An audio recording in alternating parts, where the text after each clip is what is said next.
The goal of a free society, from my viewpoint, is to seek virtue and excellence, and only we as individuals can do that. When we turn this over to the government, when we seek our king and depend on our king, it can only be done at the sacrifice of liberty, and that means eventually all liberties, our personal liberties, our civil liberties, our religious liberties, our right to teach our children, our responsibility to teach our children, whether it's homeschooling or religious school. It's always an attack. The more we turn it over to the government. It was a sad day in this country when we went this full measure about acknowledging the authority of the federal government to educate our children. There was a time when the Republican Party said that we shouldn't even have a Department of Education, and I believe it should go back to the family, not the federal government.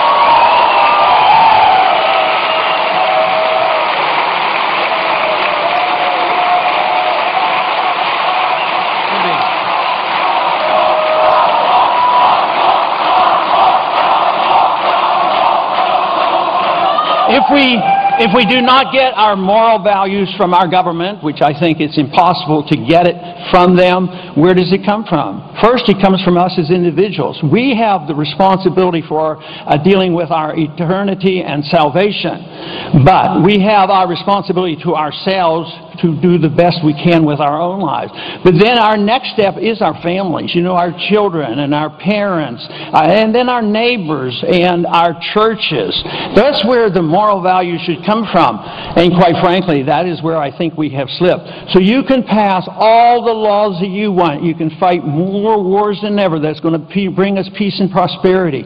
But if the basic morality of the people does not change, it will not matter. We must change our hearts if we expect to change our family and treat our family values as they should be.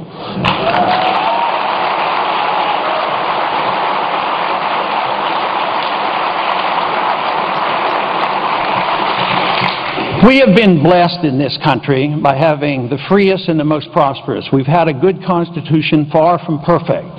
But today we are living way beyond our means. We are living in debt, and debt is not a biblical principle, whether it's personal debt or whether it's a national debt.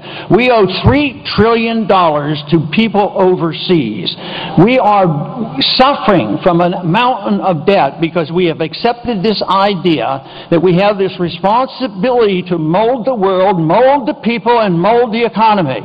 Government is incapable of doing that. The responsibility of the government is to provide the environment which is proper to allow us to thrive, for us to work hard and have the incentive. If we have our right to...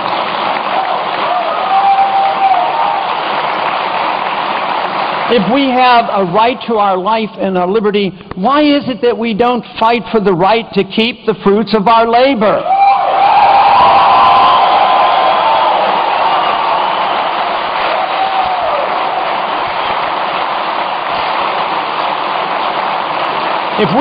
If we accepted that, there would be no demands for the king. The people, the early Israelites, demanded the king to be taken care of. But we have too, and we have accepted this notion as a country and as a whole, that the king will take care of us. But I prefer the different king, the original king, the instruction that comes from our Creator, not from our government. Our government should be strictly limited to the protection of the liberties that allow us to thrive. And that...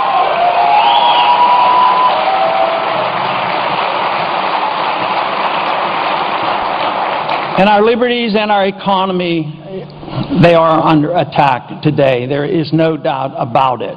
So we will have to meet up and make these decisions. To me, the most important decision that we have to ask, just as they asked at, in biblical times as well as at the time of our founding of this country, what should the government be like? What should the role of government be? It isn't, where do you cut this penny or this penny and what do we do here and there and tinker around the edges? It should be, what should the role of government be? The founders said the role of government ought to be the protection of liberty. That is what the role of government ought to be.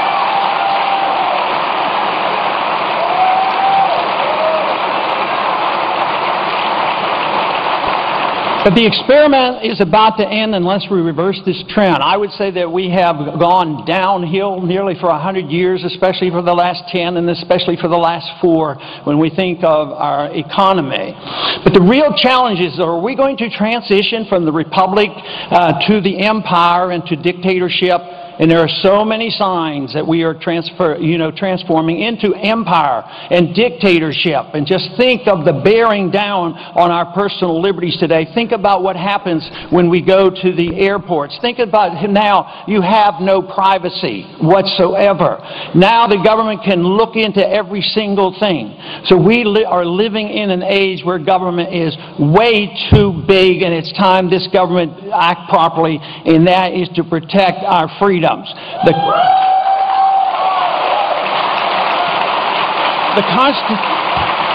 you read the Constitution carefully, you will find out that the Constitution is directed at the government. There are restraints placed in the Constitution on you. The restraints are that you don't hurt and kill people, that you fulfill your promise, that you're honest and fulfill your moral obligation.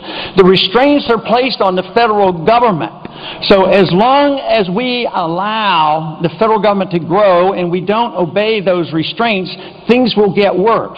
But the good news is, there's a whole generation of Americans right now rising up and saying, we were on the right track at one time. Let's get back on that track. Let's restore liberty to this country and prosperity and peace.